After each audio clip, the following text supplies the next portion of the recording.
Daot-daot na namo ni nga problema ning bangag sa among sink.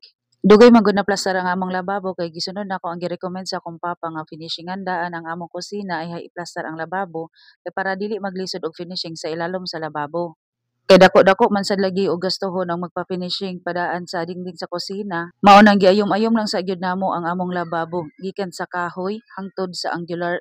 Og finally last December napa-finishingan na gyud namo siya og naplastar na gyud ang among lababo. Og kay dili man lagi ta mayaman, basta wala gyud namo siya napalahos og pa-tiles. Og kay dual naman pud lagi ang December ug basin di ay mabudgetan ang pagpa-tiles mao nang gisulbad lang sa gyapon nako ning problema namo sa sink.